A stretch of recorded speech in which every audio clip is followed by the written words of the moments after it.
हरे कृष्णा कृष्ण कृष्ण हरे हरे, हरे राम राम राम हरे हरे। तो सभी भक्तों का स्वागत है आज के भागवत कथा में। तो मैं बहुत बहुत धन्यवाद करना चाहूँगा सभी भक्तों का जिन्होंने अपना समय निकाला है और समय निकाल के एकत्रित हुए हैं आज भागवतम कथा के लिए वापस से। तो अभी हम जो है हमने 16 अध्याय समाप्त कर चुके हैं और पहला स्कंद भागवतम का और 3 अध्याय बचे हैं, 17, 18, 19। और तकरीबन तकरीबन ये 3 अध्याय खत्म होते ही हमारा पहला स्कंद भागवतम पूरा समाप्त हो जाएगा।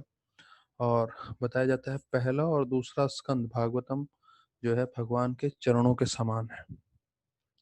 तो जैसे ही बोलते हैं कुंती महारानी के प्रार्थनाओं में हम देख रहे थे कि जब हम भगवान का दर्शन करते हैं तो हमें पहले भगवान के चरणों में देखना होता है और फिर वहां से ऊपर चढ़ते हुए उनके चरणों से ऊपर जो है देखते हुए फिर उनके कमर, फिर उनकी छाती और फिर उनके चेहरे को देखना है। तो इसलिए प्रभुपाद कितनी बार बोले हैं कि अ, हर हाँ, भक्त को जो है पहले स्कंद भागवतम से ध्यान पूर्वक पढ़ना है और उसको पढ़ते हुए आगे बढ़ना है और फिर धीरे धीरे second, third, fourth, fifth, six, seventh, eight, ninth, तब जाके 10वां स्कंद भागवतम पे पहुंचना है। तो कई लोग जो हैं प्रभुपाद बोलते हैं डायरेक्टली 10वें स्कंद भागवतम पे चले जाते हैं और उनको विशेष रूप से कई कई भाग 10वें स्कंद का उनको लगता है ये बहुत अच्छा है इंद्र भोग के हिसाब से, तो वो गलत है। तो हम भी वैसे ही कर रहे हैं। तो अभी जैसे मैंने बताया तकरीबन हम पूरे पहला स्कंद जो है समाप्त करने के इस पे हैं।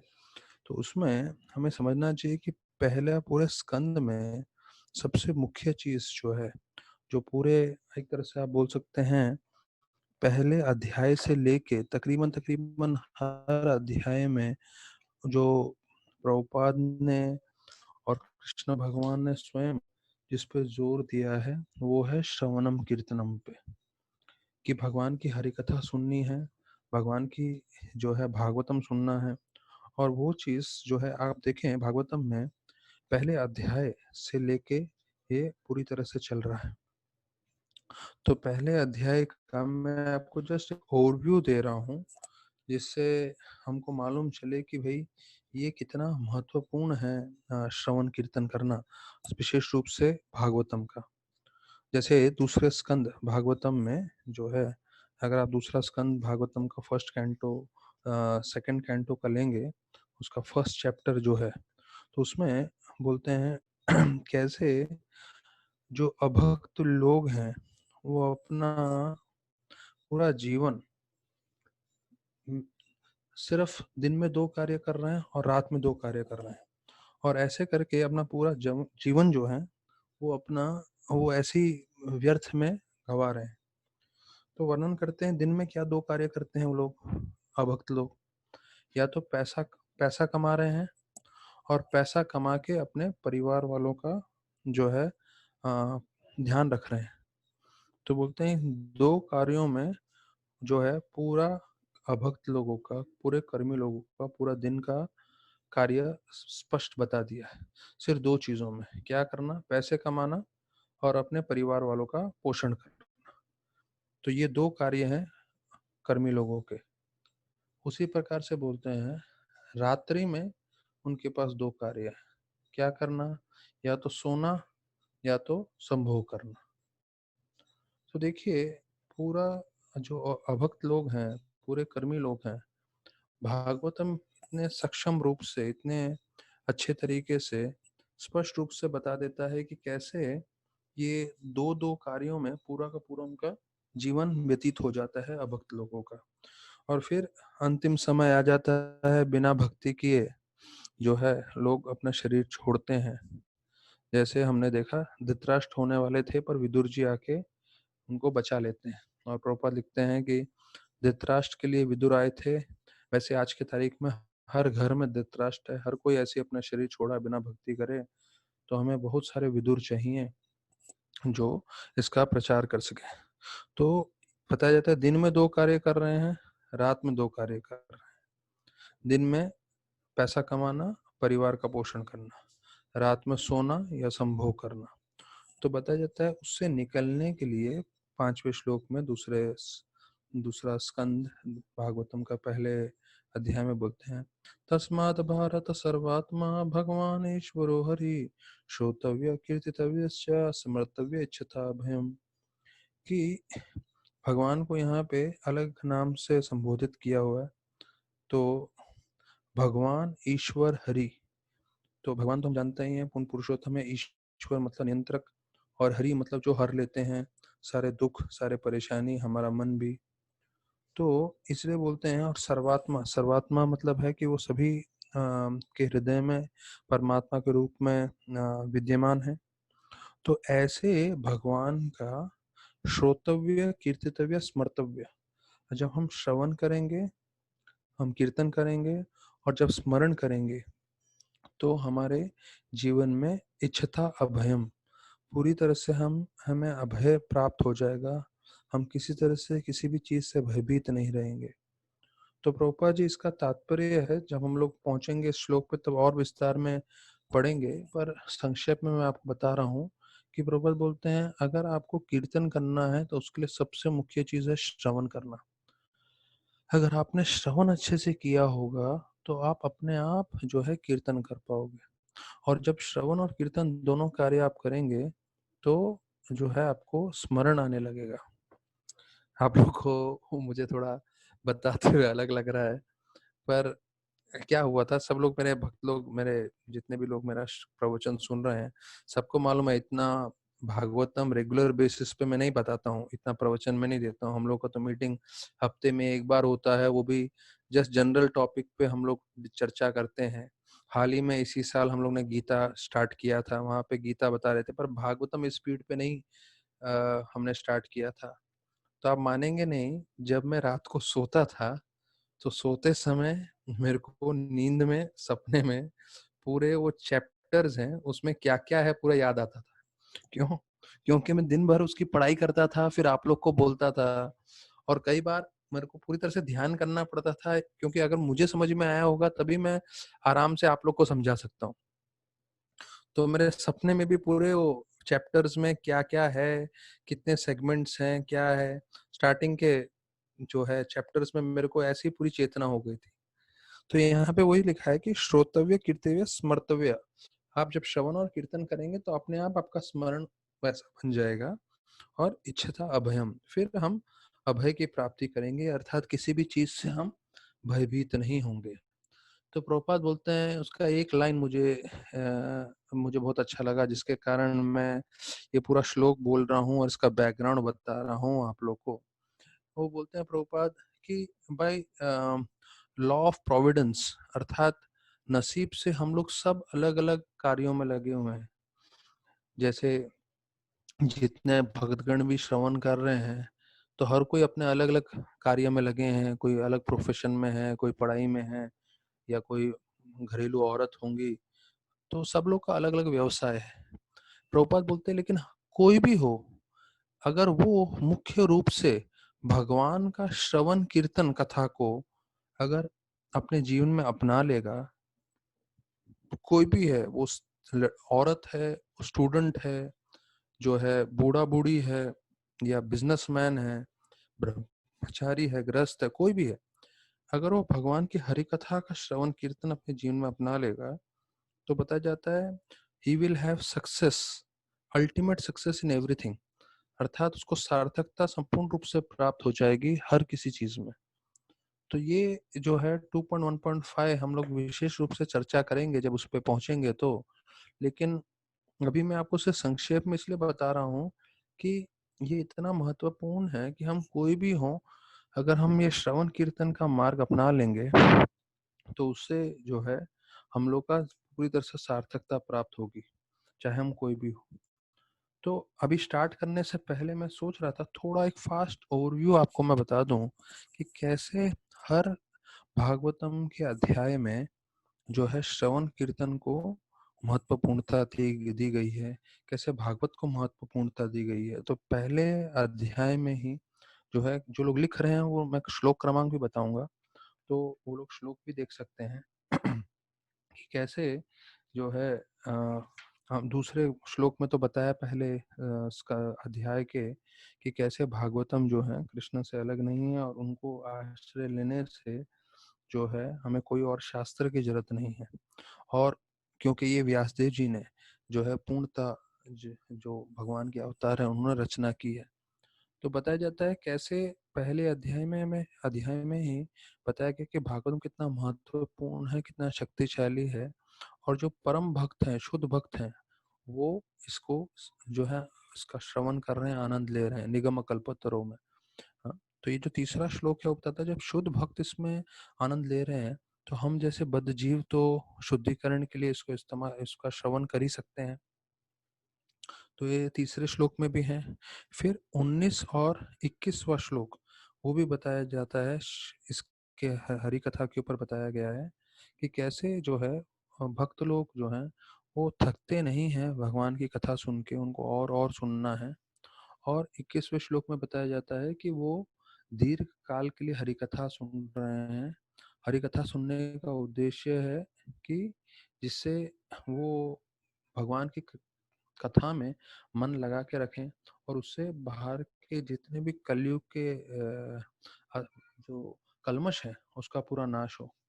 तो ये पहले अध्याय में देखिए 3-4 श्लोकों में विशेष रूप से हरि कथा के ऊपर जो है जोर दिया है। फिर दूसरा अध्याय जो मैंने बताया था सबसे महत्वपूर्ण है पूरे फर्स्ट कैंटो में, सेकंड चैप्टर मोस्ट इम्पॉर्टेंट है।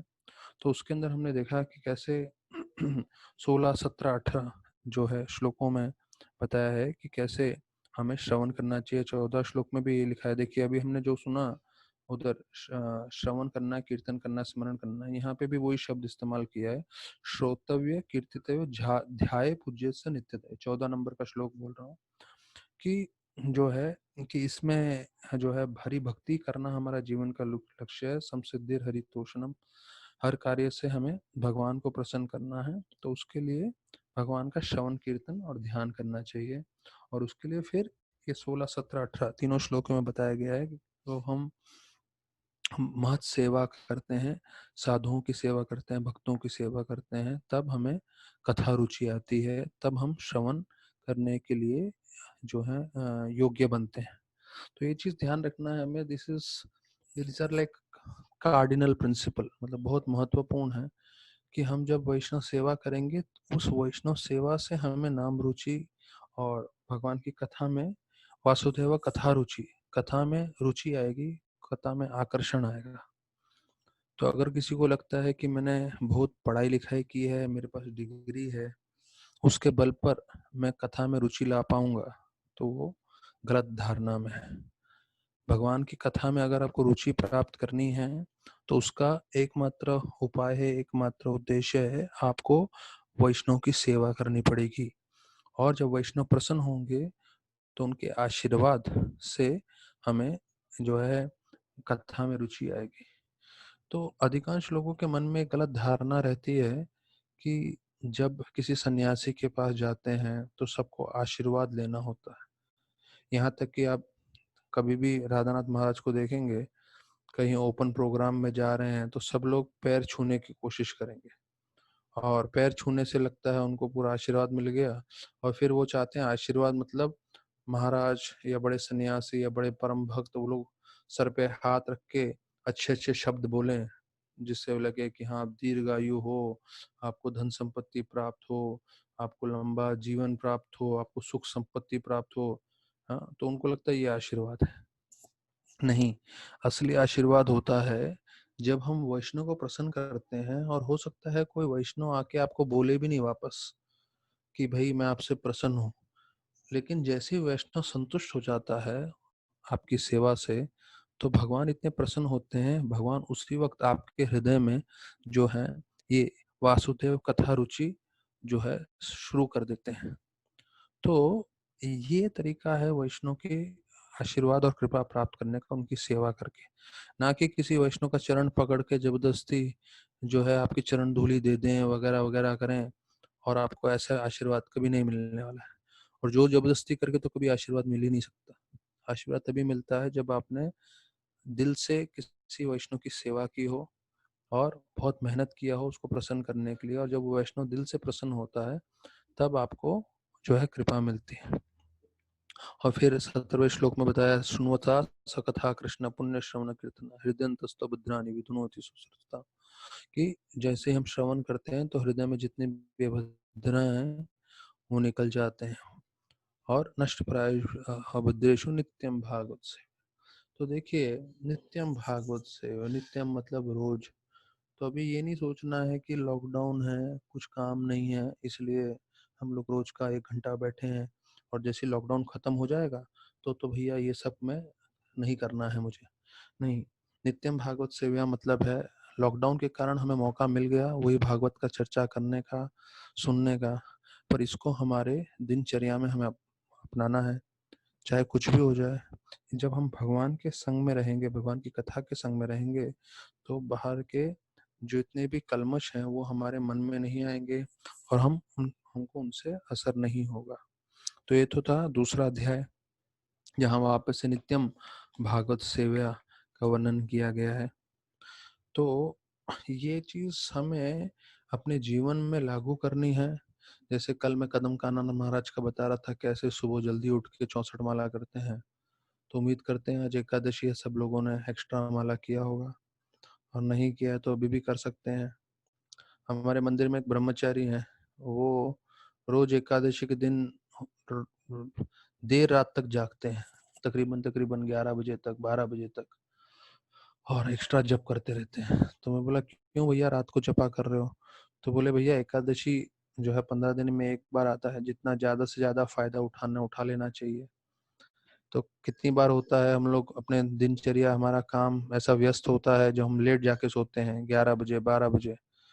तो भक्त जो है एकादशी के दिन ऐसा प्लानिंग करता है, सुबह जल्दी उठता है और रात को लेट जाके सोता है और लेट तक जपा करेगा, भागवत पढ़ेगा। तो वैसे हम भी कर सकते हैं। तो जैसे मैंने कल बताया कदम कानन महाराज कैसे सुबह उठ के जो है 64 माला खत्म करते हैं। तो कई भक्त जो है सुबह उठ के जो है जपा तो करते ही हैं 16 माला, साथ साथ अगर आप भागवत श्रवण का भी समय डाल दें, आधा घंटा, 1 घंटा, जितना आपके से संभव हो सकता है, और उसके बाद आप दिन भर का कार्य में लगे रहें, तो निश्चित रूप से मान लीजिए नित्यम भागवत सेवा जो भागवतम में लिखा है उसकी कृपा से आपका मन हमेशा संयम में रहेगा। भले ही दिन भर में कितनी ही तकलीफें आए, मुश्किलें आए, या अलग अलग परिस्थिति से आपको झेलना पड़े, पर आप हमेशा आपका मन नियंत्रण रहेगा।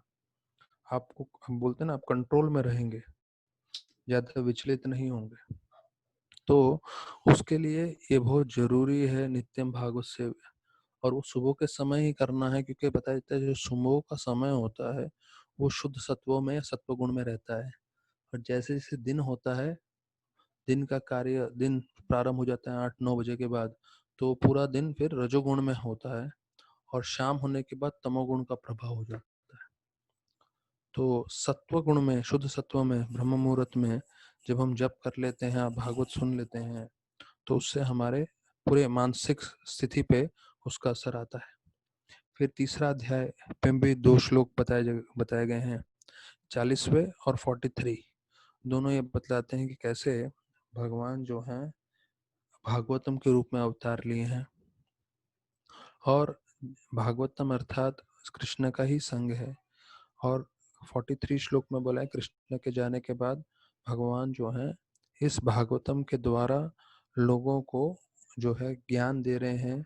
और अंधेरे में जैसे सूरज आता है, अंधकार हट जाता है सूरज के आने से, तो उसी प्रकार से पुराण को, हर को उदोनिता न कृष्ण सुदाम उपगते धर्म ज्ञानात् पैसा कलौ नाश्च समय। कलयुग का पूरा नाश करने के लिए भगवान जो है इस शास्त्र श्रीमद् भागवतम के रूप में आए हैं, और वो सूरज के समान है। तो ये वापस से बतला रहा है कि कृष्णा जो है वो भागवतम में आए हैं, और जो हम इस भागवतम का आश्रय ले लेंगे तो संपूर्ण रूप से हम संतुष्ट हो सकते हैं, आनंदित हो सकते हैं। फिर चौथे अध्याय में 31 श्लोक में बताया गया है, किम व भागवत धर्म न प्रायण निरपुता प्रिय परमहंसा नाम त एव ही अच्युत प्रिय, जो परमहंस को भी प्रिय है और अच्युत प्रिय कृष्ण भगवान को भी प्रिय है। क्या है वो है भक्ति अर्थात श्रवण कीर्तन।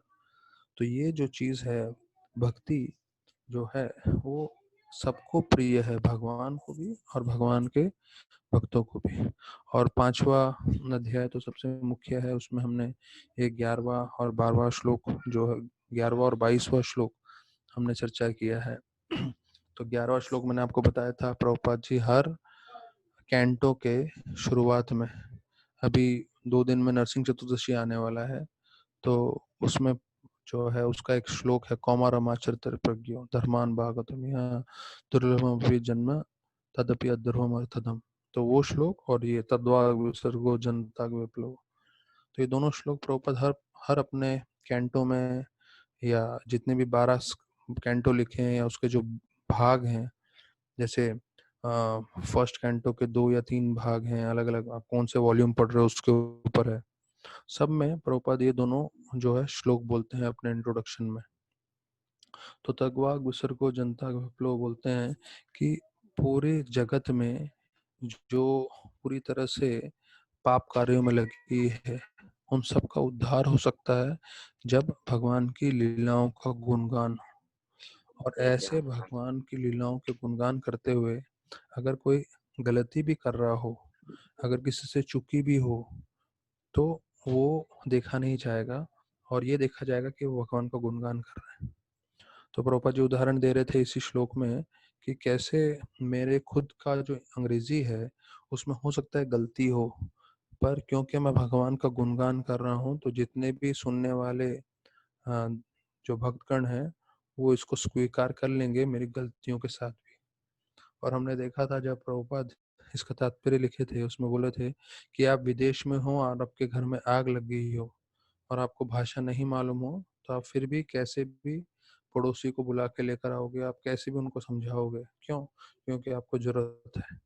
तो प्रभुपाद बोले उसी तीव्रता की आवश्यकता है कि हम ये भागवत का ज्ञान दें लोगों को, और जो भी भगवान की लीला गुणगान सुनते हैं श्रवण करते हैं तो उनका अवश्य उद्धार होगा। तो प्रभुपाद अंग्रेजी में उनका एक फेमस स्टेटमेंट है, to bring about revolution in the misdirected civilisation, मतलब पूरा क्रांति लेकर आएगा पूरे के पूरे जगत में ये भागवतम। तो हमें चाहिए जितनी भी क्षमता है क्षमता अनुसार हम उसको पढ़ें और हम उनको बताएं।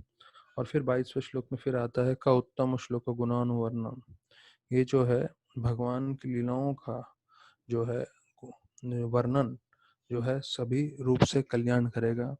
तो ऐसे ही ये जो है 5वें अध्याय में भी है, फिर 6ठे अध्याय में देखेंगे हम तो 32वें और 34वें श्लोक में फिर वही चीज आया है, कैसे भगवान का गुणगान करना चाहिए। हरि कथा गय मानस 32वें श्लोक में बोलते हैं कि हरि कथा का गाना चाहिए, गुणगान करना चाहिए, क्योंकि 32वें श्लोक में नारद मुनि बतला रहे हैं व्यास देव जी को कि अगर आप भगवान की कथा करेंगे तो उससे आप भी संतुष्ट होंगे और जो है जो पढ़ने वाले हैं वो भी संतुष्ट होंगे। तो मैंने इस समय जब ये मैं अध्याय बता रहा था, मैंने आप लोगों को बताया ये चीज कि व्यासदेव जी ने पूरे वेदों की रचना की है, पूरे महाभारत की रचना की है, पर इतना करने के पश्चात भी वो संतुष्ट नहीं थे। तो उनको असंतुष्टि थी। फिर व्यासदेव जी ने आके बोला कि आपने भगवान की शुद्ध भक्ति की महिमा नहीं बताई, भगवान की लीला नहीं बताई, इसलिए आप ऐसा शास्त्र लिखें जो भगवान की शुद्ध भक्ति और भगवान की लीलाओं का वर्णन करता है, अर्थात श्रीमद् भागवतम की रचना करें। तो अगर कोई भी इंद्र भोग करने के लिए इस पृथ्वी पे बहुत सारी चीजें हैं उसके पीछे जाता है, तो उसका पूरा बनाने वाले जो है भगवान, जिसमें पूरी तरह से ज्ञान वेदों में है, उसमें पूरी तरह से बताया उससे कभी संतुष्ट नहीं हुए थे जिन्होंने बनाया था। तो जो भी जीव है उसको भोग करते रहेंगे, वो कभी संतुष्ट नहीं होंगे। तो 34वें श्लोक में बताया है आतुर चित्ता नाम मात्र स्पर्शा इच्छया मुहु भव सिंधु प्लव दृष्टो हरि चरणानुवर्णन। तो हरि की जो है लीलाओं का वर्णन करने से आपका जो है मन पूरी तरह से जो विचलित है पूरा एकाग्र हो जाएगा और इस भौतिक जगत से आप जो है भव सागर से निकल सकते हैं। तो ये 34वें श्लोक में बताया है। तो देखिए, मेरा कारण ये है बतलाने का कि कैसे अभी हमने 6 अध्याय चर्चा कर लिए। पूरे 6 के 6 अध्याय में जो है श्रवण कीर्तन, श्रवण कीर्तन, श्रवण कीर्तन भागवत का जो है जोर दिया गया है। इस जोर देने का उद्देश्य है कि जो भक्तगण पढ़ रहे हैं उनको एक चीज को मन में बिठा दें कि हमें जो है इसको इम्पोर्टेंस देना है। जैसे मैंने पहले बताया, राधानाथ महाराज बताए, प्रायोरिटी देना है। हम समझे कि ये जरूरी है मेरे लिए तो हम उसको समय देंगे। जो मैंने उदाहरण दिया, हम खाने को हमेशा खाने के लिए समय निकालते हैं। क्यों समय निकालते हैं? क्योंकि हमें मालूम है जरूरी है। ऐसा कभी नहीं होता, जितने भी भक्तगण श्रवण कर रहे हैं उसमें से कोई भी नहीं बोलेगा प्रभु जी मैं 2 दिन से इतना बिजी था कि 2 दिन से मैंने कुछ खाया ही नहीं। नहीं, समय निकालेंगे और समय निकाल के खा लेंगे। लेकिन जब श्रवण की बात आती है तो मालूम चलता है 2 दिन नहीं, 10 दिन तक हमने श्रवण नहीं किया। तो आप प्रवचन सुन रहे हैं, बहुत अच्छी बात है। तो उसके साथ साथ हमें पढ़ने का भी समय निकाल के आदत डालना चाहिए। और जितना हमने पढ़ा है उसको कहीं पे लिख लें या उसको मनन करें और उसको अपने जीवन में उतारें। नहीं तो क्या होगा, हम पहले तो पढ़ते नहीं है तो उससे तो ये बेहतर होगा कि आप पढ़ें। लेकिन पढ़ने के बाद उसको अपने जीवन में अपनाएंगे नहीं तो सिर्फ वो कुछ हद तक शुद्धिकरण करेगा। तो उसका पूरा असर होगा जब हम श्रवण करते हैं और श्रवण करने के बाद उसको अपने जीवन में अपनाते हैं तो उसका पूरा फलस्वरूप मिलेगा। तो ये जो है 7वां अध्याय, तो 7वें अध्याय के भी 6ठे और 7वें श्लोक में जो है श्रवण की महिमा बताया गया है कि चक्रे सात्वतम संहितम। तो बताया जाता है कि व्यासदेव जी ने फिर पूरा भागवतम की रचना की। उनका उद्देश्य वही था कि भक्ति जो है भगवान कृष्ण की तरफ भक्ति योगम अधोक्षजे, अर्थात कृष्ण भगवान की भक्ति स्थापना करने के लिए जो है लोकस्य अज्ञातो। अज्ञातो मतलब है लोगों को मालूम नहीं है कि क्यों अज्ञान वर्ष वो लोग इस भौतिक जगत में फंसे हुए हैं। तो उनको अज्ञान से बाहर निकालने के लिए श्रीमद् भागवतम दिया गया है, जिससे वो लोग भक्ति में लग सके, श्रवण कीर्तन में लग सके और उनका जीवन का उद्धार हो और वो भगवत धाम जा सके। फिर 7वें में आते हैं श्याम वही सूर्यमाना नाम कृष्ण परम पुरुष से भक्ति पुंसाम शोक मोह भयाप। यस्याम वही सूर्यमाना नाम, क्या आपको श्रवण करना है? कृष्ण परम पुरुष है, कृष्ण भगवान के बारे में श्रवण करेंगे तो भक्ति उत्पत्ति पुंसाम, जैसे उत्पत्ति होती है, जैसा बताया जाता है आप बीज डाल देते हैं धरती में तो कैसे उत्पत्ति होती है एक पौधे की। तो कहते हैं वैसे श्रवण करने से भगवान के बारे में भक्ति जो है हमारे हृदय में से आती है, उत्पत्त होती है। और फिर शोक मोह भयापह, तो ये बार बार अलग अलग श्लोकों में ये चीज आ रहा है कि आप भय से जो है पूरी तरह मुक्त हो जाएंगे। तो अब मैंने दूसरे अध्याय का पहले चैप्टर का 5वां श्लोक बोला, उसमें भी ये बताया गया है कि आप भय से मुक्त हो जाएंगे। यहाँ पे भी लिखा है भय से मुक्त हो जाएंगे। माँ सुच, माँ सुच means do not fear, Krishna भगवान गीता में बताते हैं। तो बार बार हमें बोल रहे हैं क्यों? क्योंकि जीव को और हम लोगों को ये मालूम नहीं, जीव मतलब हम आपस में बात कर रहे हैं आपके बारे में और मेरे बारे में, हमें हमेशा शंका बनी रहती है कि भाई मृत्यु के बाद क्या होगा और अभी भी जीव में आगे चल के क्या होगा। तो हम हमेशा भयभीत रहते हैं। तो भय कृष्ण भगवान बोलते हैं आप हटा दीजिए, माँ सुच, डू नॉट फियर, आप भयभीत मत होइए। अगर आप भक्ति कर रहे हैं तो मैं पूरी तरह से जो है आपको हमेशा सुरक्षण करूंगा, आपको मैं हमेशा बचाऊंगा सब मुसीबतों से। मैं टीचिंग्स ऑफ लॉर्ड चैतन्य पढ़ रहा था, उसमें बतलाते हैं कि कैसे कृष्ण भगवान के अंश के अंश के अंश के अंश हैं महाविष्णु। और अगर आप देखें कि कैसे कृष्ण भगवान बलराम के रूप में होते हैं और फिर बलराम संकर्षण अनिरुद्ध वासुदेव प्रद्युम्न, फिर उसमें से वापस से क्वाड्रुपल एक्सपेंशन होते हैं, ऐसे करके पूरा विस्तारित रूप है। और फिर उसमें से कहीं जाके आगे महाविष्णु आते हैं जो एक सांस छोड़ते ही उनके एक एक रोंगटों में से एक एक सृष्टि निकलती है। ये हमें मालूम है। तो जब कृष्ण भगवान ने गीता में बोला है योगक्षेमम महाम्यम, अर्थात मैं अपने भक्तों की रक्षा करूंगा, तो वो जो रक्षा करने का कार्य है वो महाविष्णु को नहीं देते हैं। प्रभुपाद लिखते हैं कि ये जो कार्य है कि मेरे भक्तों की मुझे रक्षा करनी है, महाविष्णु इतने शक्तिशाली हैं कि उनके रोंगटों में से एक एक सृष्टि का निर्माण कर रहे हैं, पर महाविष्णु को बोलते हैं आप मेरे भक्तों का आप नहीं ध्यान रखोगे। प्रभुपाद बतलाते हैं भगवान के भक्तों का भगवान कृष्ण स्वयं ही ध्यान रखते हैं, उनके विष्णु अवतार को भी ये सेवा नहीं देते हैं, इतना भगवान अपने भक्तों का ध्यान रखते हैं। तो हमें समझना चाहिए कि हम भक्ति कर रहे हैं तो कृष्ण कितना हमारा ध्यान रखते हैं, कितनी हमारी सुरक्षा के लिए और हमारी भक्ति के लिए वो मेहनत कर रहे हैं। प्रभुपाद दूसरी जगह जो है लिखते हैं भागवतम में कि हमारी इच्छा ही नहीं है भगवत धाम जाने की, भगवान की बड़ी इच्छा है हमको भगवत धाम ले जाने की। तो हमारी तो इच्छा नहीं है, लेकिन कहीं से हम थोड़ी भी कोशिश करते हैं, थोड़ी भी मेहनत करते हैं भक्ति करने की और उसमें आगे बढ़ने की, तो भगवान हमसे भी ज़्यादा आतुर हो जाते हैं हमको पूरी तरह से मदद करने के लिए, हमें भक्ति में आगे बढ़ाने के लिए। तो ये जो है 7वां जो श्लोक है उसमें भी वही बताया गया है 7वां अध्याय में। फिर हम 8वें अध्याय में पहुंच रहे हैं, 8वें अध्याय के 35 और 36 दोनों श्लोकों में भी यही चीज बताया है। ये जो कुंती महारानी के जो प्रार्थनाएं हैं उसमें बताया गया है कैसे श्रवण करना सबसे अत्यधिक आवश्यक है। 35वां श्लोक है भव अस्मिन् क्लिश्यमानानाम अविद्य काम कर्म भी श्रवण स्मरणार्नि करिष्यनम इति केचन, कि कैसे हम जब श्रवण करते हैं, स्मरण करते हैं, अर्हन करते हैं, तो फिर जो है हम जो बद्ध जीव होते हैं वो मुक्ति प्राप्त कर सकते हैं। और फिर जैसे मैंने आपको बताया था कि ये जो कुंती महारानी के सबसे प्रमुख प्रार्थनाओं में से है 36, शृण्वन्ति गायन्ति गणन्ति अभिक्षणा स्मरन्ति नन्दन्ति तवेहितं जना त एव पश्यन्ति अचिरेण तावकं भव प्रवाहं परमं पदं भोजम्।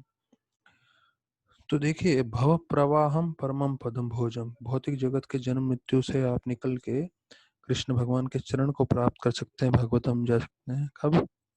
जब आप श्रवण कर रहे हैं। शुण्वन्ति गायन्ति गणन्ति अभिक्षण, कि जो कंटिन्यूसली कर रहे हैं। अभिक्षण मतलब है रुकना नहीं चाहिए, जो है कंटिन्यूस करना चाहिए। जो हमने पहले जो है हम लोग ने दूसरे अध्याय में जो सुना था नित्यम भागवत सेव्या, तो अभिक्षणा का वही मतलब है नित्यम भागवत सेव्या, अर्थात कंटिन्यूसली हमें जो है ये श्रवण करते रहना चाहिए। और उससे क्या होता है आप जो है भौतिक जगत से चक्कर से निकल सकते हैं। और तएव पश्यन्ति, कि हम बहुत जल्द ही भगवान के चरणों का दर्शन करेंगे और जो है भगवत धाम की प्राप्ति करेंगे। तो ये 8वां अध्याय हो गया।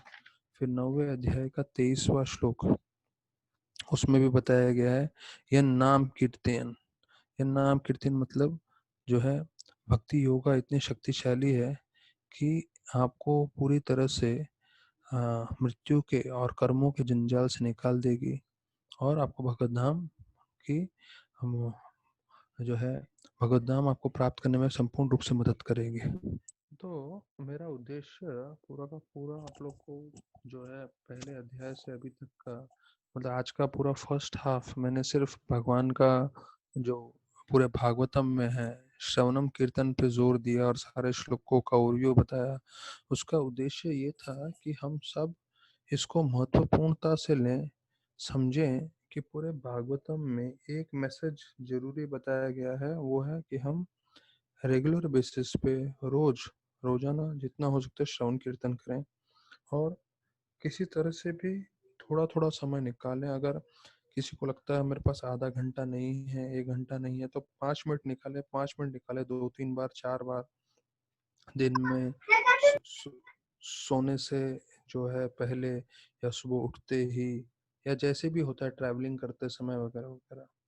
भक्ति रसामृत महाराज जब ट्रेन में ट्रैवल करते थे बॉम्बे में प्रचार करने के लिए, तो इतना ट्रेन में भीड़ रहता था, सबको मालूम है लोकल ट्रेन में कैसे होता है।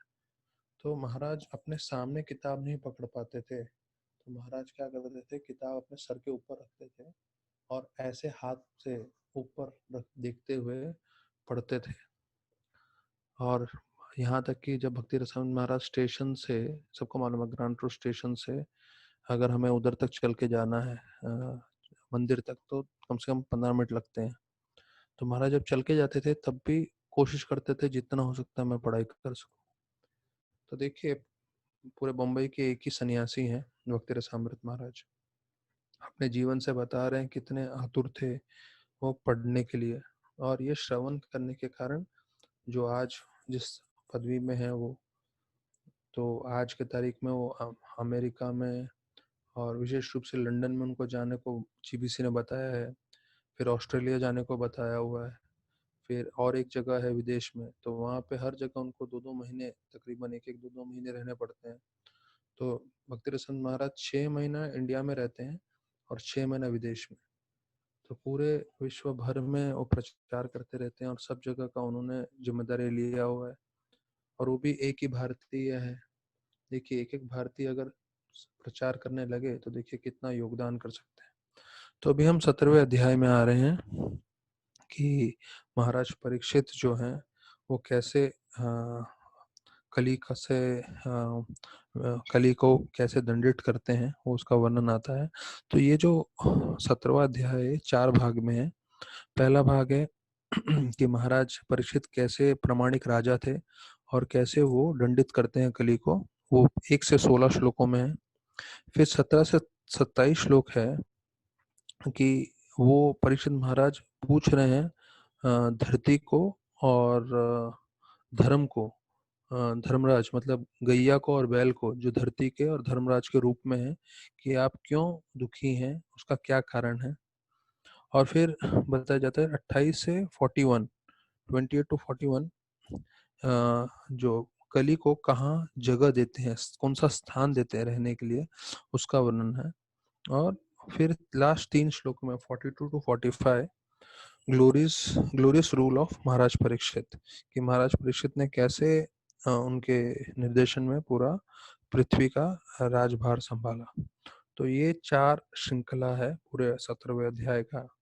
तो हम जो है इस पे चर्चा करेंगे। तो हमें मालूम है कि कैसे परीक्षित को महाराज परीक्षित ने कली को 5 जगह दिए थे रहने के, तो वो सब चर्चा होगा कौन से जगह। तो 4 जगह हमने पहले ही चर्चा की है, तो वो सब पूरा हम इसमें चर्चा करेंगे कि कैसे पहले तो महाराज परीक्षित कली को जाने को बोलते हैं, लेकिन वो बोलते नहीं, मैं भी, मुझे भी आप आश्रय दीजिए। तो इन सब जगह पे उनको आश्रय देते हैं। तो फिर 1 से 16 श्लोकों का जो पहला क्रमांक है, तो वो कैसे वो कली को दंडित करते हैं, तो उसके ऊपर चर्चा करते हुए हम लोग करते हैं। तो पहला श्लोक सब लोग साथ में 17वें अध्याय का बोल सकते हैं। सुत उवाच तत्र गोमिथुनं राजा हन्यमानम् अनाथत्वात् दण्डहस्तं च वर्षिलं ददर्शे नरपलञ्छनम्। तो इसमें बताते हैं कि महाराज परीक्षित ने देखा कैसे शूद्र जो है, अर्थात ये जो कली है, वो गाय और बैल को जो है उसको जो है एक गदा से जो उससे उस पर वार कर रहा है, और जैसे इन गाय और बैल को कोई रक्षा करने वाला ना हो। तो प्रभुपाद जी जो है तुरंत उसके तात्पर्य में बताते हैं कि शूद्र जो हैं वो लोग कौन हैं, जिनको ब्राह्मण जो आध्यात्मिक ज्ञान नहीं है, और ऐसे लोग आज की तारीख में नेता बन के बैठे रहेंगे। और उनका कार्य क्या रहेगा, ऐसे गैया और बैल की हत्या करना। तो प्रोपा जी जो है, जैसे मैंने बताया, एक विशेष रूप से ये अभी, क्योंकि कली ने गाय बैल पे आक्रमण किया है, तो गाय बैल का तो चर्चा आएगा ही, लेकिन प्रोपा जी ने स्पष्ट पूरे पहले स्कंद में बताया है बार बार कि गाय बैल पे जब अत्याचार होगा, उसके कारण पूरे के पूरे लोग जो है हमेशा उसके कारण दुखी रहेंगे। तो बोलते हैं वैश्य का कर्म है, प्रोपा लिखते हैं कि एग्रीकल्चर करना, खेती बाड़ी करना और गैया की रक्षा करना। लेकिन कलयुग में ये वैश्य लोग इतने मूर्ख हो गए हैं, इतने पापी हो गए हैं कि वो इन गैया को जो है कत्ल खाने में बेच रहे हैं। वास्तविक रूप में प्रभुपाद बोलते हैं उनका कर्तव्य है बैल से जो है जोत के धरती में से अनाज अनाज उत्पन्न करना और गैया से दूध प्राप्त करना, पर ये छोड़ के जो है वो लोग गैया को कत्ल खाने भेज रहे हैं। तो फिर बताया जाता है बैल के बारे में वर्णन करते हैं कि वो कैसे कमल जैसे सफेद थे, लेकिन वो पूरी तरह से जो है कांप रहे थे, हिल रहे थे और एक ही पैर में थे क्योंकि 3 पैर तोड़ दिया था और वो मूत रहे थे। तो ऐसा वर्णन आता है इसके में। तो प्रभुपाद लिखते हैं आज के तारीख में जितने भी पूरे भारतवर्ष में भी एक सेक्युलर नाम का जो है सेक्युलरिज्म नाम का प्रचार कर रहे हैं। सेक्युलरिज्म अर्थात कोई भी धर्म का हम पालन नहीं करेंगे, कोई भी धर्म का हम पालन नहीं करेंगे, अर्थात हम भगवान को नहीं स्वीकार करते हैं, हम बिना भगवान के जीवन व्यतीत करेंगे और वही प्रचार कर रहे हैं स्कूल में, कॉलेजों में और पूरे देश में, जिसके कारण पूरा एक ग्लानि हो रहा है। तो एक पैर में खड़े हैं धर्मराज, इसका मतलब है धर्म की पूरी तरह से ग्लानि होगी। फिर तीसरे श्लोक में बताते हैं कि गैया का क्या आ, आ, ये था। गैया का बताया जाता है गैया से अगर कोई बछड़े ले जाए तो कितनी दुखी हो जाती है गैया, और फिर उसके आंखों में आंसू आने लगते हैं और रोने लगती है वो, और वो किसी घास के लिए थोड़ा घास भी मिल जाए तो उसके लिए आकर्षित रहती है। ऐसे करके प्रभुपाद जी बतलाते हैं। तो इसमें वर्णन आता है तीसरे अध्याय में, तीसरे श्लोक में, कि जो ऋषिगण थे वो लोग सिर्फ दूध पी के जो जीवित रहते थे। प्रभुपाद लिखते हैं the great rishis and मुनीज would live only on milk. देखिए दूध कितना शक्तिशाली है कि जो मुनिगण थे सिर्फ दूध पी के भी अपना जीवन व्यतीत कर पाते थे। फिर बोलते हैं सुखदेव गोस्वामी किसी के घर पे जाते थे इतनी देर के लिए जब तक वो दूध निकाल रहे हो, और जैसे ही दूध निकाल के दे देते थे वो सुखदेव गोस्वामी वहां से चले जाते थे। तो प्रभुपाद लिखते हैं 50 साल पहले हर एक गृहस्थ के घर में जो है कितनी गैया और बैल थे, और वो हर किसी भी साधु को जो है दूध देने के लिए उनको कोई विपत्ति नहीं होती थी। तो फिर प्रभुपाद बोलते हैं कि गैया बहुत जरूरी है क्योंकि उससे हमें दूध मिलता है और दूध से घी बना के हम यज्ञ कर सकते हैं जिससे एक गृहस्थ व्यक्ति हमेशा संतुष्ट हो सकता है। तो जब ये यज्ञ की बात आ रही है तो हमें समझना है अगर हमें संतुष्ट रहना है तो उसके लिए संकीर्तन यज्ञ जरूरी है, अर्थात नाम जप। तो जब तक हम नाम जप कर रहे हैं कलयुग के लिए वो संकीर्तन यज्ञ सबसे महत्वपूर्ण है और उससे हम हमेशा संतुष्ट रहेंगे। फिर बोलते हैं जो बछड़े होते हैं वो बहुत खूबसूरत दिखते हैं, पर खूबसूरत दिखने से अच्छा ज्यादा जरूरी ये है कि गैया उससे बहुत संतुष्ट होती है उसकी माता, और उसको देख के फिर वो जो है जितना हो सके वो दूध देती है लोगों के कल्याण के लिए। पर अभी कलयुग बढ़ते जा रहा है तो प्रभुपाद लिखते हैं बछड़े को अलग कर देते हैं गैया से, और शूद्र लोग जो हैं मशीन वशीन डाल के गैया के स्तन में से दूध निकालते हैं, और जब दूध देना बंद कर देते हैं तो उसको कत्ल खाना भेज देते हैं। तो फिर प्रभुपाद एक स्टेटमेंट बोलते हैं कि ऐसा पाप का कार्य कर रहे हैं उसके कारण पूरे विश्व भर में जो है सब तरह से मुश्किलें, तकलीफें, परेशानियां हैं। तो जो भी गौ हत्या हो रहा है, जानवरों के प्रति अत्याचार हो रहा है, उसके कारण पूरे विश्व भर में प्रॉब्लम्स हैं। तो अगर हमें लग रहा है कि भैया कोरोना वायरस ठीक हो जाएगा, दवाई मिल जाएगी तो सब सुखी हो जाएंगे और ये प्रॉब्लम खत्म होगा, नहीं, ये प्रॉब्लम चलते ही रहेगा। अभी हमको सिर्फ दिख रहा है क्योंकि लॉकडाउन हो गया है, बीमारी ऐसे आ गई है वगैरह, पर जब भी जानवरों के प्रति अत्याचार होगा, जानवरों को ऐसे कत्ल खाने में मारा जाएगा, तो उसके कारण पूरा विश्व भर में लोग तकलीफ झेलेंगे ही झेलेंगे। इसका कोई दूसरा उपाय नहीं है सिवाय इनको बंद करने के। तो फिर बोलते हैं कि मूर्ख लोगों को मालूम नहीं है कैसे अपने आप को अपने जीवन में सुखी बनना। अगर सुखी रहना है तो उसके लिए गाय को और बैल को हमें हमेशा संतुष्ट रखना चाहिए, ये प्रकृति का नियम है। और वो श्रीमद् भागवतम में बताया गया है कि कैसे पूरा का पूरा मानव समाज खुश रह सकता है गाय बैल का ध्यान रख के। तो बताया जाता है महाराज परीक्षित जो है उन्होंने जो है धनुष बाण ले लिए और बहुत गंभीर आवाज में जो है कलयुग जो शूद्र के वस्त्र धारण करके बैठा था, जो शूद्र जो राजा के वस्त्र धारण करके बैठा था, तो उसको बोलने लगे। तो प्रभुपाद बोलते हैं द ड्रेस और the style of a royal order does not count, it is one's actions which are counted. अर्थात भले ही कली ने राजा के कपड़े पहन के रखे थे, लेकिन उसका कार्य कैसा था? शूद्र के समान। तो प्रभुपाद बोलते हैं आपका कपड़ा जरूरी नहीं है, आप कैसे कपड़े पहन रहे हैं, पर आप कैसे कार्य कर रहे हैं वो बहुत जरूरी है। तो मैंने ये आप लोग को इसलिए चर्चा करने के लिए बताया है कि हम लोग धोती कुर्ता पहनते हैं, तिलक लगाते हैं, कंठी माला लगाते हैं, तो हमें क्या लगता है हम भक्त बन गए। तो प्रभात बोलते हैं नहीं, ये भक्त के लक्षण नहीं है, ये तो सिर्फ शारीरिक जो है कपड़े हैं। शरीर को ढकने के लिए आपने एक तरह से वैष्णव का जो है तरीका अपना है, पर वास्तविक रूप में आपको वैष्णव क्या चीज बनाता है? वो है आपके जो है कार्य, आप भक्त के जैसे कार्य कर रहे हैं कि नहीं। तो महाराज परीक्षित कली को अभी पूछते हैं कि आप कौन हैं? आप बहुत शक्तिशाली दिख रहे हैं, पर आप ऐसे निस्सहाय गाय बैल के ऊपर जो है अत्याचार कर रहे हैं। तो आप जो भी कार्य कर रहे हैं ये कोई भी क्षत्रियों को शोभा नहीं देता है करके। तो प्रभुपाद लिखते हैं कि कैसे हर जीव का दो बार जन्म होता है।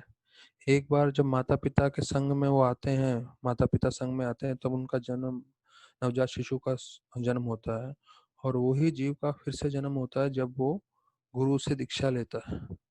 तो गुरु से दीक्षा बिना लिए तो जो है जीवन व्यर्थ है, रूपा जी बतलाते हैं। तो जो लोग ने दीक्षा नहीं ली है, पर मानसिक रूप से कम गुरु को अपना लेना चाहिए।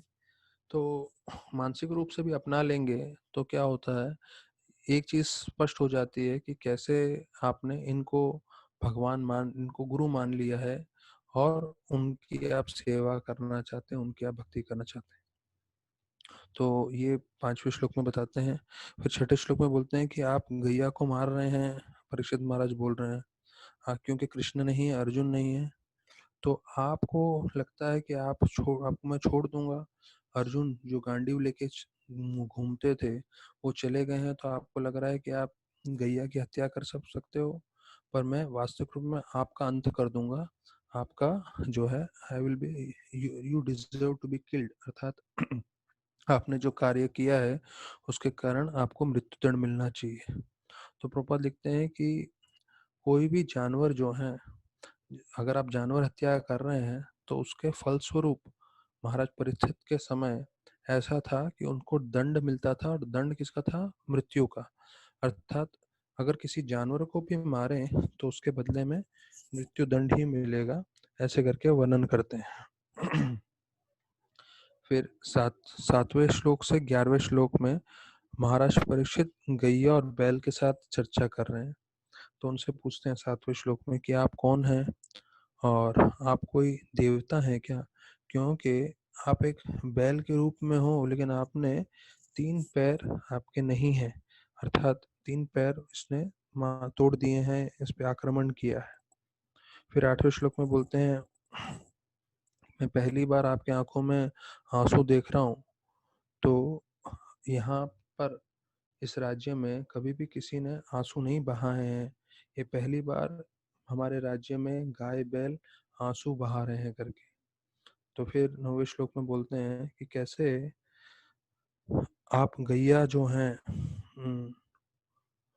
आपके कारण जो है हम हमारा बड़ा कर्तव्य बनता है कि हम आपका ध्यान रखें और आपके कभी भी आंखों में आंसू नहीं आने दें करके, ऐसे करके प्रभु बतलाते हैं। तो प्रभुपाद जी उसमें बोलते हैं कि जैसे जीव बने हैं भगवान के रूप में, वैसी जितनी भी गैया हैं वो सुरभि गैया, सुरभि अर्थात जो आध्यात्मिक जगत में गैया है उसके स्वरूप में पृथ्वी पे जितनी भी गैया हैं वो बनी है। तो बताया जाता है Surabhi who can give all protection to men by supplying the miracle food milk. तो देखिए बार बार प्रभुपाद जी एक ही चीज बता रहे हैं कि जो दूध है वो मिरेकल फूड है, जादुई खाना है, क्योंकि उससे हमें पूरी तरह से भौतिक और आध्यात्मिक शक्ति मिल सकती है। और अगर कोई इन गैयों की रक्षा करेगा और ब्राह्मणों की रक्षा करेगा तो उससे भगवान बहुत प्रसन्न होंगे और फिर असली में सुख और शांति पूरे विश्व भर में और हर एक भक्त के जीवन में भी आएगी। फिर 10 और 11वें श्लोक में बोलते हैं कि king's name good birth etcetera vanish when all kinds of living entities are terrified. अर्थात जो राजा है अगर वो इन जानवरों की अर्थात गाय और बैल की रक्षा नहीं करता है तो उसका नाम और उसका जन्म सब व्यर्थ होता है और जो भी ऐसा उनके प्रति अत्याचार कर रहा है तो उसे दंडित करना उनका पूरा कर्तव्य है, यहाँ तक कि उन्हें जो है मृत्यु दंड भी दे सकते हैं। तो प्रभुपाद तात्पर्य में बोलते हैं कि कोई जंगली जानवर होता है, जंगली जानवर अगर गांव में कहीं भी आक्रमण करता है तो क्षत्रिय अर्थात राजा है उसका कार्य क्या है, शतत त्रायते इति क्षत्रिय। और इसका मतलब ये होता है कि जो आक्रमण करने से बचाए उसे क्षत्रिय बोलते हैं। तो ऐसा कोई भी जंगली जानवर है जो आक्रमण करता है तो उसे वध करना जरूरी होता है। तो उसी प्रकार से कई लोग जो प्रभुपाद बोलते हैं थीव्स डेकॉइट्स एंड मर्डरर्स, ये लोग जो ऐसे पूरे समाज में दहशत फैलाते हैं तो उनका भी तुरंत अंत कर देना चाहिए, या ऐसे लोग जो गाय हत्या कर रहे हैं तो उनका भी अंत कर देना चाहिए। क्योंकि जो है गैया भी प्रजा है, क्योंकि वो भी एक राष्ट्र में रह रहे जैसे मानव रहते हैं, तो किसी को भी ये नहीं मिलता कि किसी भी गाय की वो हत्या कर सके, गाय को मार सके। फिर प्रभुपाद एक जगह लिखते हैं या आगे वाले श्लोकों में भी आएगा कि हर एक व्यक्ति को शाकाहारी होना है, लेकिन कहीं बहुत मुश्किल की परिस्थिति हो जहाँ पे कहीं शाकाहारी भोजन न मिल रहा हो, ऐसे परिस्थिति में अपनी जान बचाने के लिए अगर खाना पड़े तो बात अलग है, वरना नहीं तो हमेशा शाकाहारी ही भोजन खाना चाहिए, प्रभुपाद जी तात्पर्य में लिख रहे हैं। फिर 12 से 16 श्लोक में महाराज परीक्षित जो है वो जो बैल है उनसे बात करने लगते हैं, उनसे चर्चा करते हैं। मैं मायापुर में था तो मायापुर में बतला रहे थे कथा में कि कैसे भक्ति विनोद ठाकुर ने जो है बतलाया था कैसे इस्कॉन का प्रचार के कारण, इस्कॉन तो उन्होंने नहीं बताया था, उन्होंने बोला था प्रचार भक्ति का ऐसा होगा कि पूरे विदेशी लोग एक साथ आके कीर्तन करेंगे मायापुर में। तो भक्ति विनोद ठाकुर का जो राइटिंग्स है मतलब आज से 200 साल पुराना तकरीबन, वो आज भी कलकत्ता में हमारे जो सारी किताबें और वो सब उन्होंने संभाल के रखी है भक्ति विनोद ठाकुर की, भक्त लोग भी जाके देख सकते हैं। गौरांग प्रभु उसके जो है ट्रस्टी हैं, वहाँ पे भक्ति विनोद ठाकुर ने जो जो भजन लिखे हैं अपने हाथों से, उसके पेपर्स और वो सब प्रिजर्व करके रखे हैं। तो वहाँ पे उन्होंने लिखा था कि कैसे मैं देख रहा हूँ भविष्य में जो है विदेशी सब अमेरिकन, ब्रिटिशर, अफ्रीकन सब लोग आके कीर्तन करेंगे। इस बार तो चाइनीज लोग भी आए थे, वो अलग बात है, अभी चाइनीज लोग का नाम थोड़ा बिगड़ गया है कोरोना वायरस के कारण, पर वो लोग सब आए थे। तो सोचिए जब भक्ति विनोद ठाकुर थे 1800 में, तब हवाई जहाज का इन्वेंशन नहीं हुआ था और बिना हवाई जहाज के मतलब ये सोचना भी असंभव था कि कैसे पूरे दुनिया के अलग अलग प्रांतों से, अलग अलग देश से लोग मायापुर आएंगे। लेकिन भक्ति विनोद ठाकुर ने इतने शुद्ध भक्त थे, 200 साल पहले तकरीबन उन्होंने देख लिया था कि सारे विश्व से लोग जो है इकट्ठे होंगे और यहाँ पे भक्ति करेंगे मायापुर में। तो जब गौर पूर्णिमा होता है तो गौर पूर्णिमा के समय तकरीबन तकरीबन 3-4 अलग अलग ग्रुप्स के लोग आते हैं पूरे विश्व भर के। तो एक जिसमें रशियन ग्रुप होता है तो एक ट्रांसलेशन से रशियन भाषा में चलता रहता है उनका, फिर एक इंग्लिश में चलता है, फिर एक होता है पूरे भारत से जो लोग आते हैं उनके लिए हिंदी में, और एक होता है स्पेशली जो लोकल बंगाल के लोग आते हैं, बंगाली लोग, उनके लिए बंगाल में। तो ऐसे कितने ही ग्रुप्स में लोग आते हैं, कितने ही भाषाओं में प्रोग्राम होता है गौर पूर्णिमा का, और उधर जो नवद्वीप मंडल परिक्रमा करते हैं। तो मेन चीज मैं ये बतलाना चाहता हूँ कि एरोप्लेन आने से पहले भक्ति विनोद ठाकुर ने देख लिया था कि कैसे सारे विश्व भर के विदेशी लोग आएंगे और प्रचार कार्य करेंगे और भक्ति में लगेंगे, जुड़ जाएंगे। तो ये चीज समझना है कि हमें बहुत जरूरी है कि किस तरह से भक्ति इतना शक्तिशाली है, वो पूरे विश्व के लोगों को आकर्षित कर रहा है। तो हमें भी उसमें प्रेरित रहना है और हमें उत्साहित रहने की हमेशा कोशिश करनी है। राधानाथ महाराज बोलते हैं, one should feel enthusiastic even if you feel three quarters dead. अर्थात अगर हम तीन चौथाई हमारा शरीर मृत भी होगा तब भी हमें उत्साहित रहना चाहिए। तो जैसे मैं डिस्कशन कर रहा था आप लोग के साथ, राधानाथ महाराज का लाइव जो है रघुनाथ प्रभु जो है यूट्यूब में भी उसका आ रहा है वीडियोस, जिनको देखना है देख सकते हैं। तो महाराज को पूछा गया, महाराज सबसे ज्यादा स्ट्रेस का और डाइवोर्स का कारण क्या है? विशेष रूप से कई लोग बोल रहे हैं कि अभी इस समय लोग घरों के अंदर ही बंद हैं, तो लोगों का tension level, stress level, frustration level बहुत बढ़ गया है। तो महाराज आप इसके बारे में क्या बतलाना चाहते हैं? तो महाराज बोले कि जब तक हम ये सोचेंगे कि हम नियंत्रण कर रहे हैं, we are the controllers and we are the enjoyers, तो हमेशा स्ट्रेस रहेगा, टेंशन रहेगा। जैसे ही हम मान लें कि भाई हम कंट्रोलर नहीं है, एंजॉयर नहीं है, कंट्रोलर एंजॉयर कृष्णा है, हम उनके सिर्फ दास हैं, हमारा काम है उनको मदद करना, तब हम संपूर्ण रूप से स्ट्रेस और टेंशन फ्री हो सकते हैं। क्योंकि हमें क्या लग रहा है कि अरे कब ये लॉकडाउन बंद होगा, कब हम बाहर निकलेंगे, कब ये होगा वो होगा। तो भाई वो तो कृष्ण के हाथ में है, हम तो सिर्फ निमित्त हैं। तो जब तक हम हमारे मन से कंट्रोलरशिप नहीं जाएगा या एंजॉयर जो है हम भोक्ता हम बनने की कोशिश करेंगे, तब तक हम तकलीफ में रहेंगे। और महाराज ने एक और चीज बतलाया, ये भक्तों के लिए बहुत आवश्यक है समझना। महाराज बोले अगर आप खुद डूब रहे हो तो दूसरे डूबते व्यक्ति को आप नहीं बचा सकते, और यहाँ तक कि आप बचाने की कोशिश करोगे भी तो वो आपको खींच के अंदर ले जाएगा। तो पहले आपको ये देखना है कि आप नहीं डूब रहे हो, आप सक्षम हो पूरी तरह से, उसके बाद किसी को आप बचाने जाओ। तो महाराज ने कोरोना वायरस के संबंध में भी बोला था, पर मैं दोनों के संबंध में बता रहा हूँ, आध्यात्म के संबंध में भी। क्योंकि भक्तिवेदांत हॉस्पिटल के एक सैटेलाइट सेंटर पे उन्होंने पूरी तरह से जो है कोरोना वायरस को जो पेशेंट्स है उनको ट्रीट करने के लिए लगा दिया। एक सैटेलाइट सेंटर पूरा कोरोना वायरस पेशेंट्स के लिए बना के रखा है। तो महाराज उनके लिए बोल रहे थे कि आपको सुरक्षित रहना जरूरी है, तभी आप लोगों को बचा पाएंगे। उसी प्रकार से अगर भक्त पूरी तरह से स्थिर है भक्ति में, तभी वो दूसरों को बचा पाएगा, दूसरों को भक्ति दे पाएगा।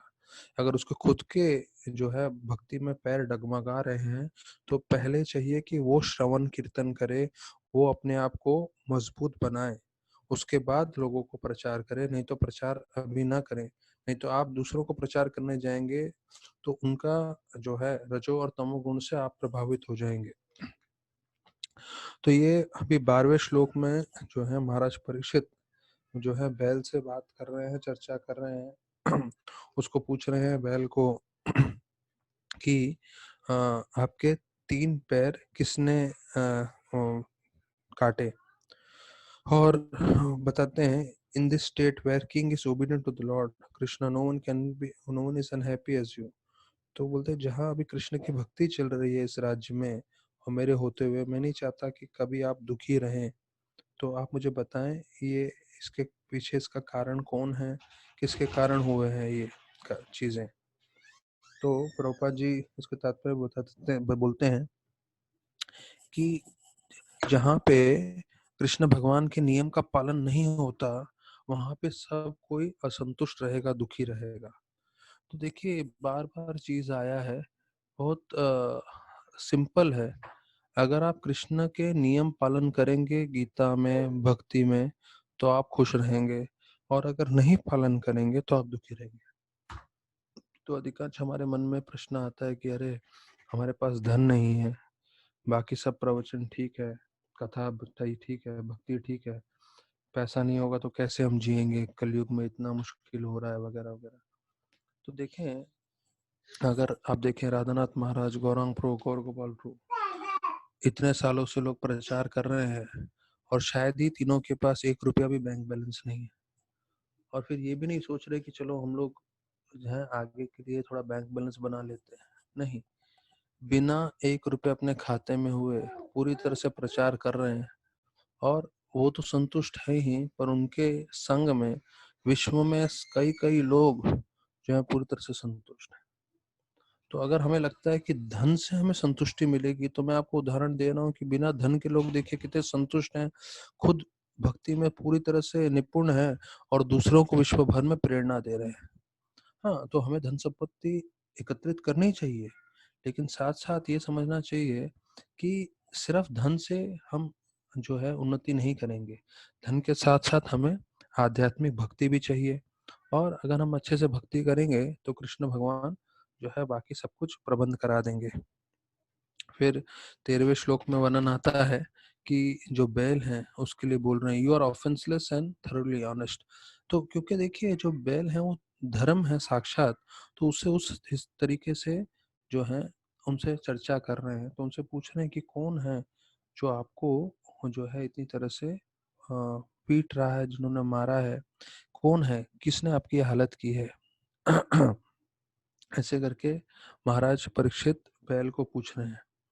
तो बोलते हैं गाय बैल इतने महत्वपूर्ण है हमारे समाज के लिए कि उनके जो अ, मल मूत्र है, जैसे गोबर है, वो भी इतना शक्तिशाली है, और उससे ही कितनी सारी बीमारियां ठीक हो सकती है।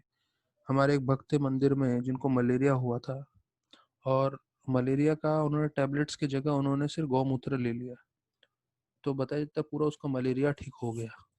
तो ये गौमूत्र इतनी एक औषधि भी है एक तरह से देखा जाए तो हम लोग उसको प्रमोट नहीं कर रहे हैं, पर मैं जस्ट आपको बता रहा हूँ कि कई लोग जो है जो इसका सेवन करते हैं गौमूत्र का, वो पूरे अपने जीवन स्वस्थ रहते हैं। तो गौमूत्र और गोबर इतना शक्तिशाली है, तो बोलते हैं ऐसे गैया के हमेशा, बैल की हमेशा हमें रक्षा करनी चाहिए। और जो भी इसको चोट पहुंचाता है, तो उसे जो है हमें तुरंत जो है महाराज परीक्षित बोल रहे हैं उसको जो है अ, अपराधी को दंडित करना चाहिए। तो प्रभुपाद लिखते हैं कि कोई बहुत दो चीज शब्द इस्तेमाल करते हैं, ऐसा नेता या तो वो नपुंसक है, या तो वो कम से कम पूरी तरह से कावड़ है। कावड़ मतलब क्या जो उसका हिंदी शब्द होता है, तो बताया जाता है अगर इम्पोर्टेंट है, कावड़ है, तभी जो है वो इन जानवरों की रक्षा नहीं करेगा। नहीं तो कोई भी राजा हमेशा गैया और बैल की रक्षा करना चाहिए। तो प्रभुपाद लिखते हैं कि अगर हर कोई भक्त बन जाए तो पृथ्वी का स्वरूप पूरा बदल जाएगा, और सब उसमें संतुष्ट रह के आनंदित रह सकते हैं। फिर 15वें श्लोक में बोलते हैं, अगर कोई स्वर्ग से आया हुआ व्यक्ति होगा या देवता होगा और उसने भी गाय और बैल को अपराध किया होगा, मैं उसको भी दंडित करूंगा, भले ही वो कितना ही शक्तिशाली हो। तो इसमें वर्णन करते हैं प्रभुपाद कि कैसे देवलोक में जो है जीव हजारों हजारों सालों तक रह सकता है, जो पृथ्वी पे हम सोच नहीं सकते। पृथ्वी पे हम लोग जीते हैं 100 साल के लिए, और 100 साल हमारा सबसे ज्यादा माना जाता है। पर स्वर्ग लोक में यहाँ के 6 महीने होते हैं, तो वहां पे एक दिन होता है। और वैसे वहां पे वो बताया जाता है हजारों लाखों सालों के लिए जीते हैं स्वर्ग लोक की गिनती के हिसाब से। तो एक तरह से देखा जाए वहां पे इतने समय के बाद मृत्यु आती है, मानो बहुत जो है मृत्यु ना के बराबर ही हो, लेकिन है मृत्यु, लेकिन बहुत सालों के बाद आती है। तो वहां के स्वर्ग के लोग भी अगर किसी ने अपराध किया हो, तो परीक्षित महाराज बोलते हैं मैं उनको भी दंडित करने के लिए तैयार हूँ। फिर 16वें श्लोक में बोलते हैं कैसे अ, इसका जो है हम लोग तात्पर्य साथ में, ट्रांसलेशन साथ में पढ़ लेते हैं। The supreme duty of the ruling king is to give all protection to the all law abiding persons and to chastise those who stray away audience on the scriptures in ordinary times when there is no emergency। तो यहाँ पे लिख रहे हैं विश्वामित्र मुनि भी जो है, इसके तात्पर्य में लिखते हैं 16वें श्लोक का, कि कैसे विश्वामित्र मुनि ने भी जो है मांसाहार किया था, लेकिन इमरजेंसी के समय में, जो मैंने आपको पहले बताया। जब तक इमरजेंसी ना हो तो शाकाहारी भोजन करना चाहिए। इसका मतलब ये नहीं, प्रभुपाद बोलते हैं कि हम लोग कत्ल खाने खोल दें और वहाँ पे जानवरों को हम लोग जो है मार मार के बेचना चालू करें, नहीं। ये बहुत इमरजेंसी का समय है, जहाँ पे कुछ ना हो खाने के लिए, तब ऐसे में विश्वामित्र मुनि का उदाहरण देते हैं कि उनको भी मांस खाना पड़ा एक बार अपना जीवन बचाने के लिए, तो वो एक्सट्रीम लेवल पे एक बार चलता है करके ऐसा वर्णन करते हैं। तो हम लोग ये 17 से अभी Maharaj Parikshit discuss the cause of suffering, कि आप जो इतना दुख भोग रहे हो, आपके 3 पैर तोड़ दिए गए हैं, और ये परीक्षित तो महाराज बोल रहे हैं ये कली ने आपको मारा है, तो कौन कौन है इसका कारण, आपको दुख देने का कारण कौन है, अर्थात ये परीक्षा ये है, कली है या कौन है, ऐसे करके बहुत सारे सवाल पूछते हैं। और उसका जवाब जैसे जैसे देते हैं धर्मराज अर्थात बैल, तो समझ जाते हैं कि ये साक्षात धर्मराज है। वो ये नहीं बोलते कि इस कली ने मुझे मारा। और ऐसे करके बहुत ही अच्छे से 17 से 27 श्लोकों में जो है वो चर्चा करते हैं कि कैसे वास्तविक रूप में हमारे खुद के कर्म होते हैं जिसके कारण हमें तकलीफ मिलता है। तो एक चीज समझना है, हमारे जीवन में कुछ भी हो रहा हो तो हम हमेशा दूसरों को दोषित बोल देते हैं। अर्थात हम दूसरों को बोलते हैं कि आप जो है, आपके कारण ऐसा हुआ, आपके कारण ऐसा हुआ। पर वास्तविक रूप में देखा जाए तो हमारे ही कर्म हैं जो इस व्यक्ति के द्वारा हमें मिल रहे हैं। तो हमें किसी पे क्रोधित नहीं होना चाहिए, क्योंकि हमारे कर्म हमें इस व्यक्ति के, ये व्यक्ति तो निमित्त है जो शायद हम पे चिल्ला रहा है या हमारे साथ बुरा कर रहा है, क्योंकि हमारे कर्म ऐसे हैं जो हमें ऐसा जो है आदान प्रदान मिल रहा है। तो एक बार यदुबर प्रभु जो है प्रभुपाद के सामने आए और प्रभुपाद के काफी फोटो खींच रहे थे। तो प्रभुपाद ने बोला, आप क्यों मेरे फोटो खींच रहे हो? तो बोले, प्रभुपाद आपके जाने के पश्चात आपका लेगेसी, आपकी यादें जो है इन फोटोओं में रहेंगी। तो प्रभुपाद ने बहुत एक अच्छी बात बताई जो हम सब भक्तों को जानना चाहिए। प्रभुपाद बोले, मेरे फोटो के द्वारा मेरी लेगेसी नहीं रहेगी। भक्त लोग, मैं नहीं चाहता कि मेरे को फोटो देख के याद रखें। मैं चाहता हूँ कि मेरे भक्त मेरी किताब पढ़े और मुझे याद रखें। तो प्रभुपाद की यही इच्छा थी कि हम उनके ग्रंथ पढ़े और उनके शिक्षण पढ़े, और वो क्या चाहते थे हमसे, कैसे भक्ति करना है, तो वो समझ के हम करें। तो आज हम थोड़ा जो है यहीं पे समाप्त कर रहे हैं, क्योंकि एकादशी है। आप लोग सबसे मैं निवेदन करूंगा, सब लोग थोड़ा एक्स्ट्रा जपा उपा करें, प्रार्थना करें। और जो है कल हम लोग 4 बजे के कथा में 17वें श्लोक से कंटिन्यू करेंगे।